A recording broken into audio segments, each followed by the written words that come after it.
ബിസ്മില്ലാഹിർറഹ്മാനിർറഹീം. അൽഹംദുലില്ലാഹി റബ്ബിൽ ആലമീൻ. വസ്സലാത്തു വസ്സലാമു അലാ സയ്യിദിനാ മുഹമ്മദിൻ അഫ്ദലിൽ മഖ്ലൂഖീൻ വഅലാ ആലിഹി വസഹ്ബിഹി അജ്മഈൻ. വബഅദ്. സ്നേഹം നിറഞ്ഞ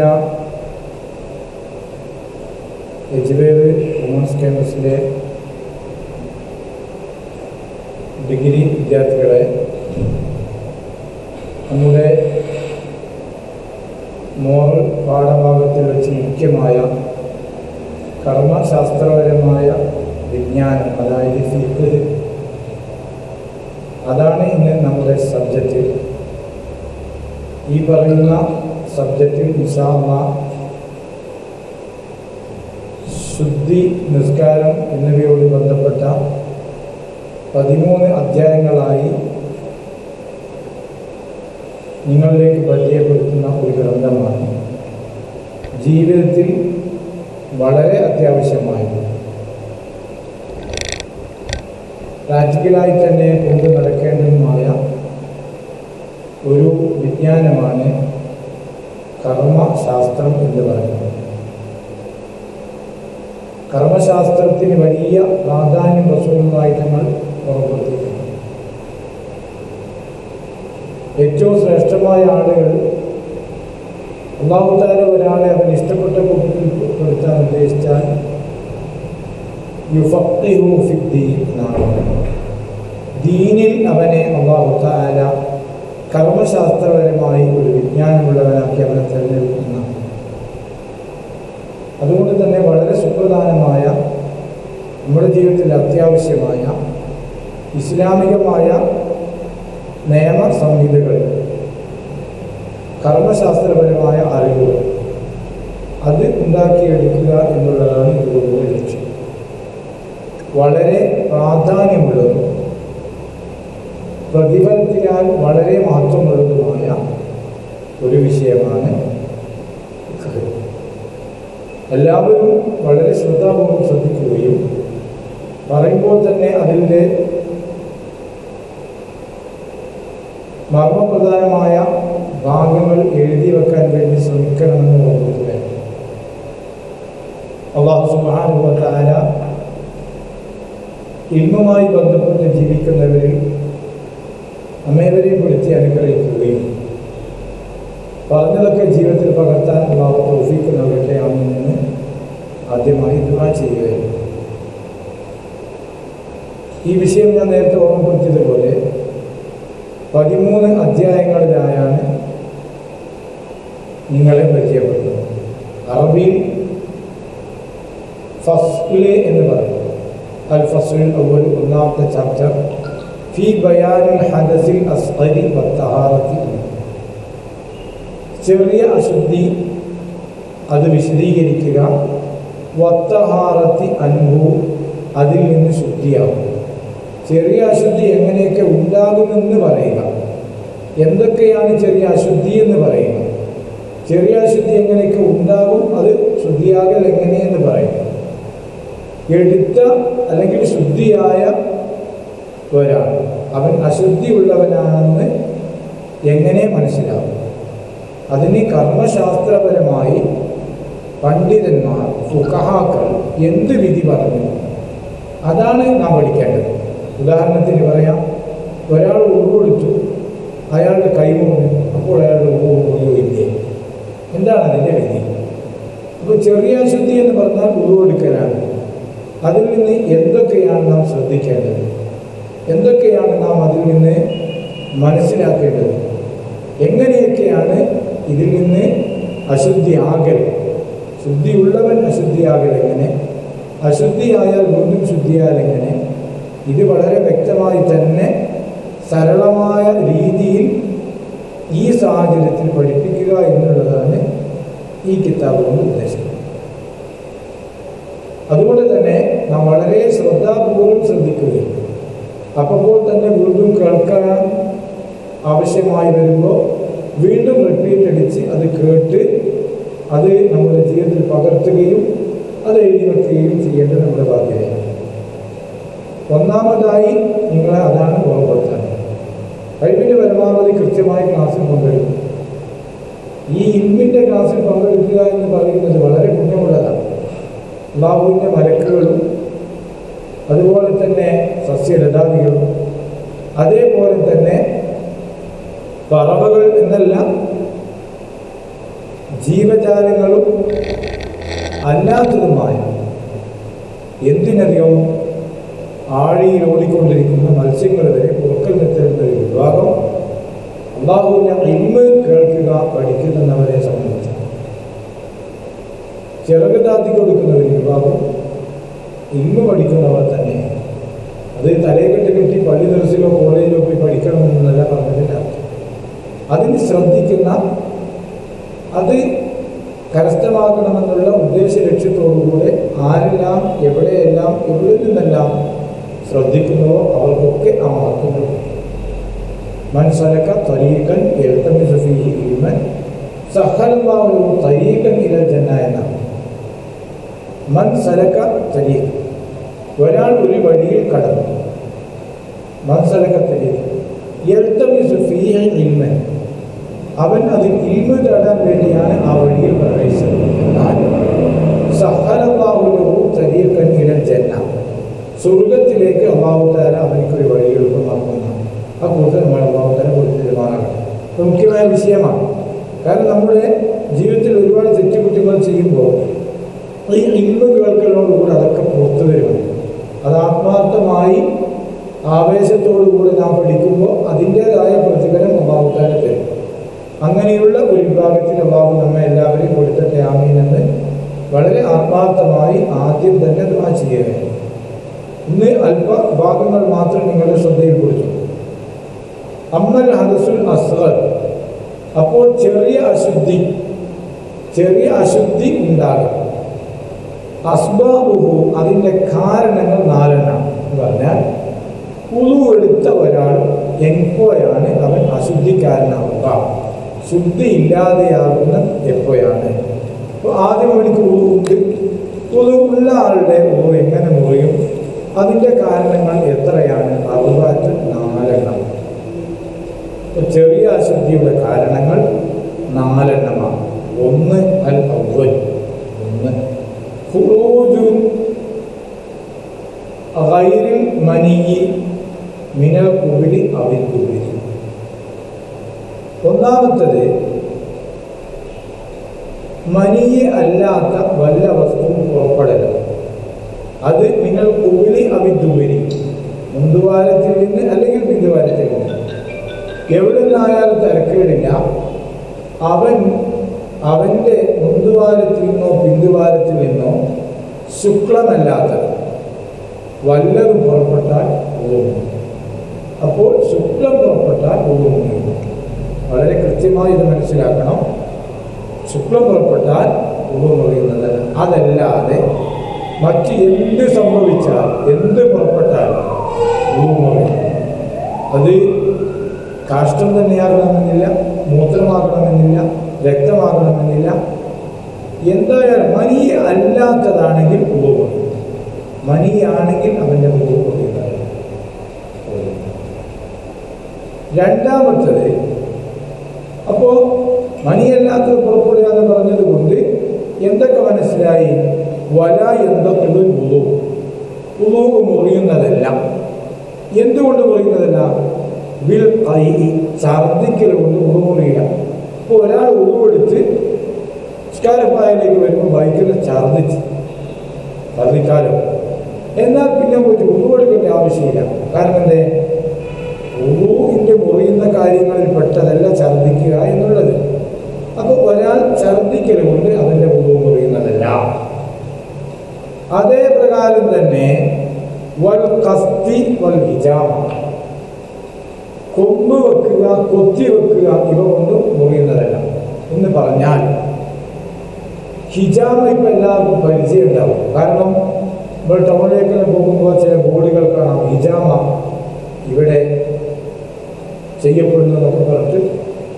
ഇപ്പോഴത്തെ ഹിജാമ എന്ന് പറഞ്ഞാൽ പ്രത്യേക ഒരു കപ്പ് മനുഷ്യൻ്റെ ശരീരത്തിൽ ചെറിയ മുറിയുണ്ടാക്കി കപ്പ് വെച്ച് അതിൽ നിന്ന് വേറൊരു ഉപകരണത്തോടു കൂടി രക്തത്തെ വലിച്ചെടുക്കുന്ന ഒരു സംഭവമാണ് ഇപ്പോൾ ഹിജാമ എന്ന് പറയുന്നത്.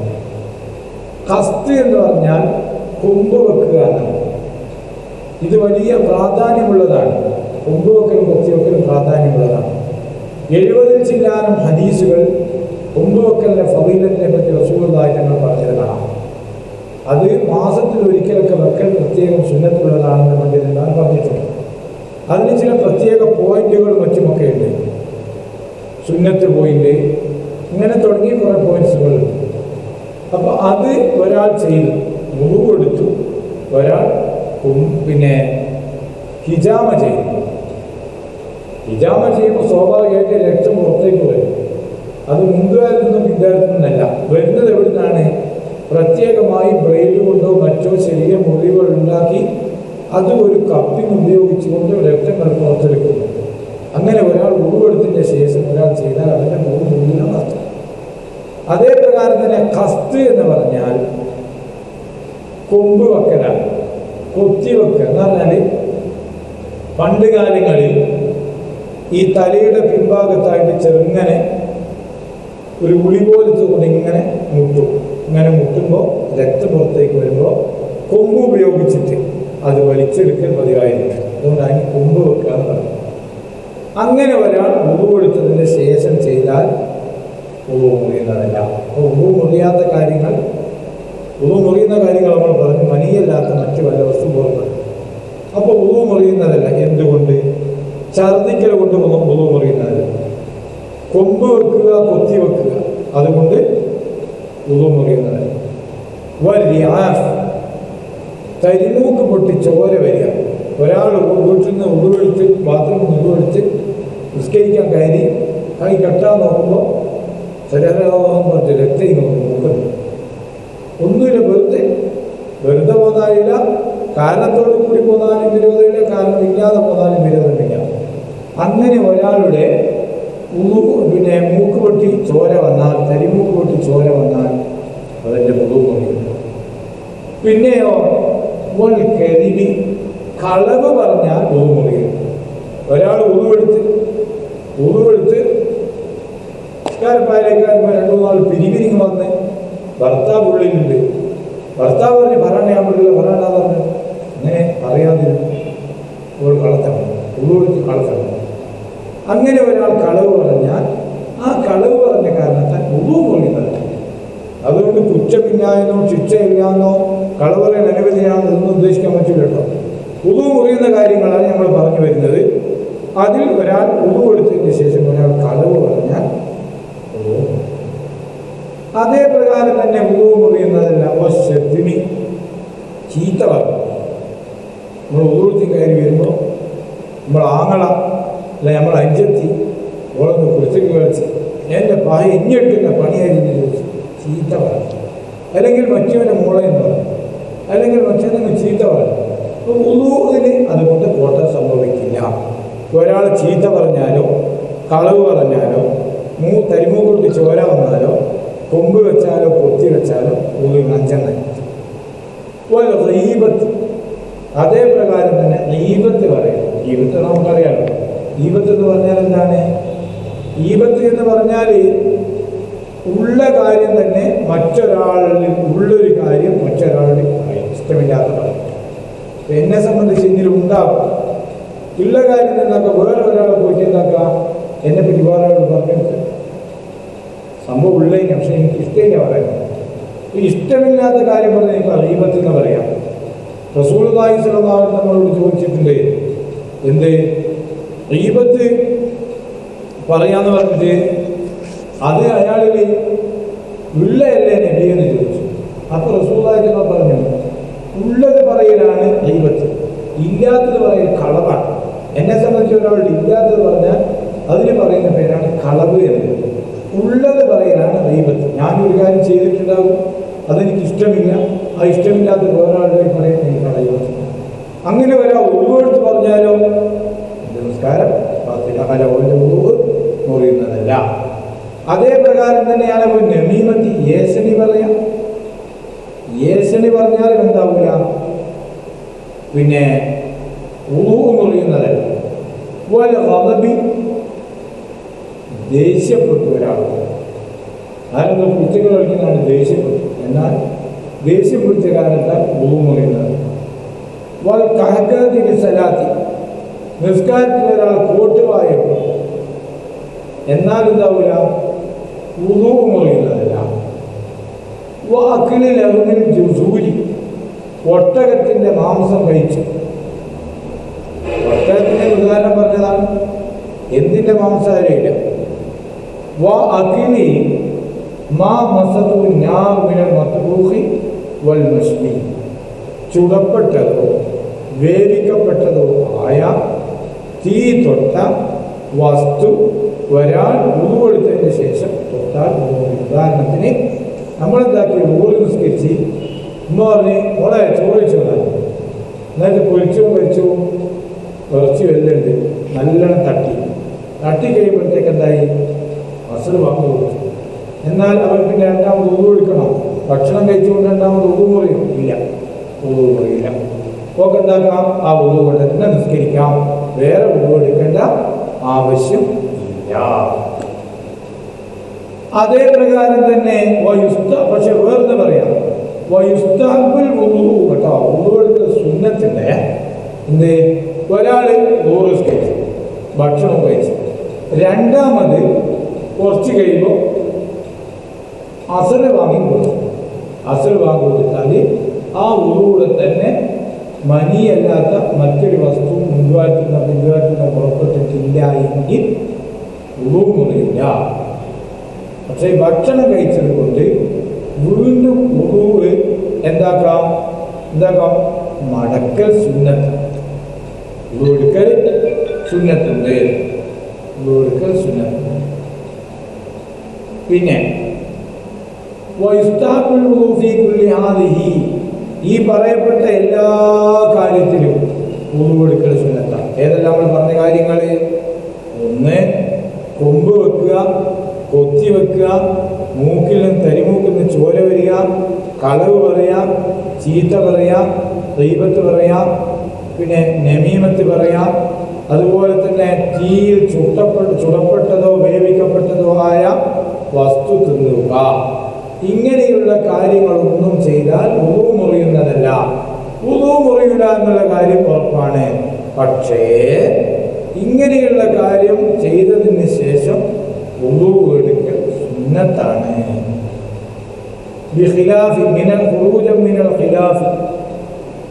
ഖിലാഫിൽ നിന്ന് എതിരഭിപ്രായത്തിൽ നിന്ന് പുറപ്പെടാൻ വേണ്ടി എന്ന് പറഞ്ഞാൽ എന്താണെന്നറിയാം, ചില ഇമാമിങ്ങളുടെ അടുക്കൽ ഉദു എടുക്കൽ നിർബന്ധമാണെന്ന് പറഞ്ഞിട്ടുണ്ട്.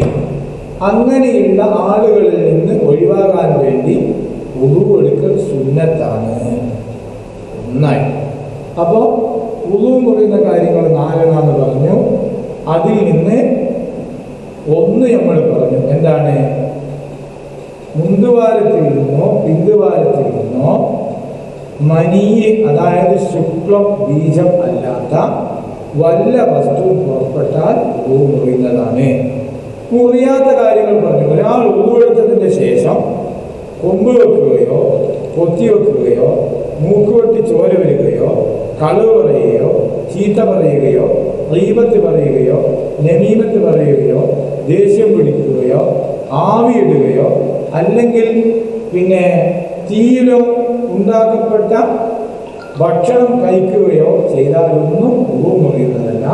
എങ്കിലും അങ്ങനെയുള്ളവർക്ക് ഉദു എടുക്കൽ സുന്നത്താണ്. ഇതാണ് ഇന്നത്തെ വിഷയം. അപ്പോൾ രണ്ടാമത്തെ ഇൻഷാ അല്ലാഹ് നാളെ ആണ്.